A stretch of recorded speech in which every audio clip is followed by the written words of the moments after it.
शिक्षक पद में चुना। देखो मैं भी आपकी तरह प्राइवेट क्षेत्र में काम कर रहा, और जो बात मैं करता हूँ, जो विचार मेरे लिए बिल्कुल अलग तरीके का मैं व्यक्ति हूँ।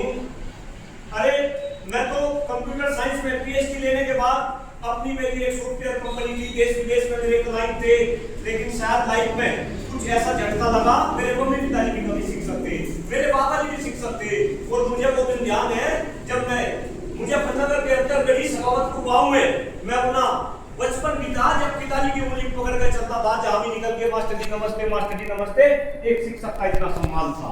खैर वो तो एक दूसरा इशू है।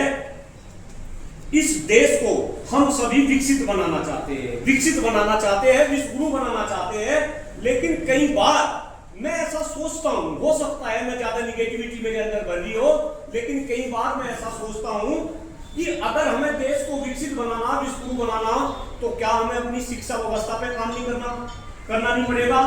क्या हमें शिक्षकों के आर्थिक, राजनीतिक और सामाजिक हालात को बदलना नहीं पड़ेगा?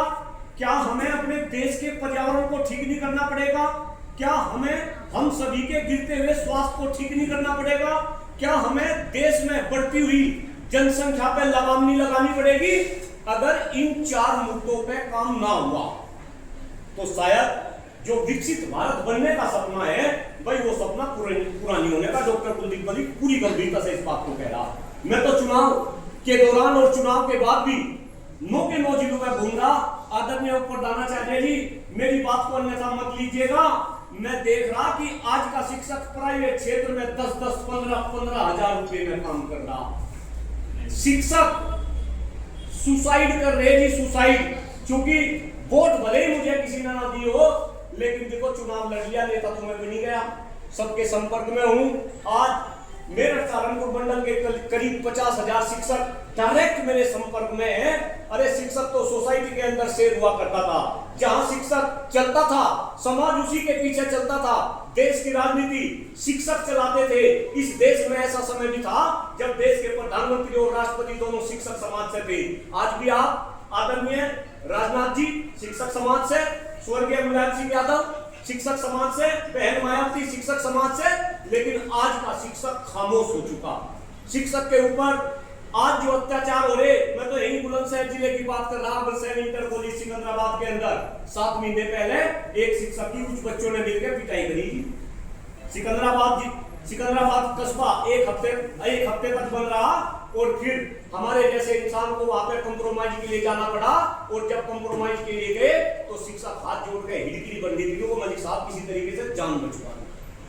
मेरा आपसे एक निवेदन है, भाई सब इस देश को आगे बढ़ाना चाह रहे, लेकिन जब तक इस देश की शिक्षा व्यवस्था में सुधार नहीं होगा, जब तक इस देश का पर्यावरण ठीक नहीं होगा, जब तक इस देश में हम सभी का गिरता हुआ स्वास्थ्य सही नहीं होगा, जब तक इस देश की बढ़ती जनसंख्या पे लगाम नहीं लगेगी, तब तक ये देश आगे नहीं बढ़ सकता। देखो नीम कड़वा होता है, लेकिन हितकारी बहुत होता है। प्रधानाचार्य जी अभी 2 महीने पहले मुझे फतेहनगर के अंदर जट मुंजेरा गांव है, वहां पर आदर्श इंटर कॉलेज है, एक शिक्षक साथी वहां से हमारे बीच से चले गए। जब मैं उनके प्रधानाचार्य जी को फोन करा, मैं कहा भाई उनके हालात कैसे हैं, उनके परिवार के क्या हालात है, तो मुझे सूचना मिली कि उनके आर्थिक हालात ऐसे है कि उनके घर में एक गाय है, उस गाय के लिए भी 7 दिन से चारा नहीं था। प्रधानाचार्य जी ने बोला कि मैं चारा डाल कर आया उस गाय के लिए। अगले दिन हम उनके घर गए, पता चला कि 19 साल से वो साथी वित्त में काम कर रहा था, और उसकी तनख्वाह मात्र 19 साल काम करने के बाद भी उसकी तनख्वाह थी मात्र 9,500। 2 बच्चे, एक बूढ़ी माँ, उसकी दादी भी जिंदा थी, परिवार में कोई नहीं, कोई सुध लेने वाला नहीं। मेरा आपसे निवेदन है, भाई अच्छे आदमी को, जो अच्छा इंसान हो, जो आपकी आवाज उठा सके, उस आदमी को आप राजनीति में बढ़ाओ। और पढ़े लिखे लोग हो, आप भी राजनीति करो। जब तक हम पढ़े लिखे लोग राजनीति नहीं करेंगे तो शायद देश के हालात नहीं सुधरेंगे। मैं कहीं कुछ गलत हूं? पर्यावरण को लेकर अभी पूरे बुलंदशहर के अंदर 16 तारीख से हमने एक अभियान की शुरुआत कर रखी, जिसका नाम है शिक्षक जागरूकता एवं मिशन मानसून पौधारोपण अभियान। और मेरा सौभाग्य है कि उसकी शुरुआत भी हमने बुलंदशहर के अंदर विवेकानंद सरस्वती विद्या मंदिर से की थी। मैं तो जगह जगह बुलंदशहर जिले में 16 तारीख से घूम रहा जी।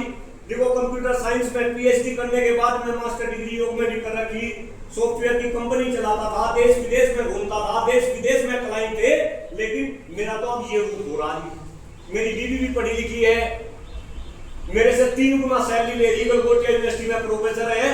हर पत्नी ये चाहती है कि 5 बजे के बाद उसका पति घर आ जाए, लेकिन मैं तो घर भी नहीं जाता जी। जहाँ मिल जा खाट शाम को वहीं लौट जाऊँ और सुबह 2 रोटी खाऊं किसी के पास में। तो फिर आप लोगों को जागरूक करने का काम कर रहा। हर विद्यालय में जाके हम 1 से लेकर 10 बरगद के पेड़ भी लगा रहे।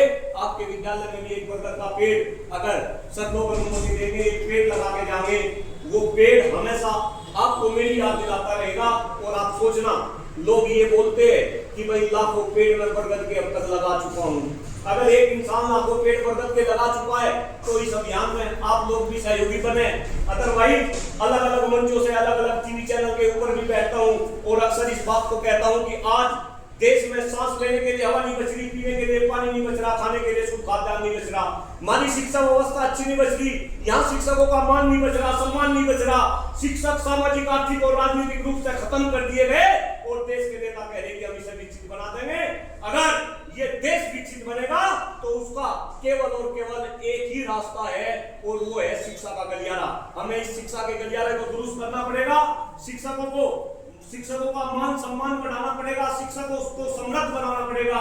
इस आशा के साथ सभी साथी, जो अभियान हमने चला रखे, जो जागरूकता का अभियान हमने चला रखा, उससे आप जुड़ेंगे। अगर मैं कहीं गलत हूं तो आप मेरा मार्गदर्शन करेंगे, अदरवाइज किसी न किसी रूप में मेरा सहयोग करेंगे। आदरणीय प्रधानाचार्य जी ने बोलने का मौका दिया। आदरणीय प्रधानाचार्य जी, प्रभात जी किसी काम में व्यस्त है, वो भी नहीं आ सके, लेकिन मैं प्रधानाचार्य जी का भी, उप प्रधानाचार्य जी का भी और आप सभी लोगों का भी मैं आभार व्यक्त करता हूं। और बस एक बात कह के अपनी वाणी को विराम दे रहा। जब मैं सर चुनाव लड़ रहा था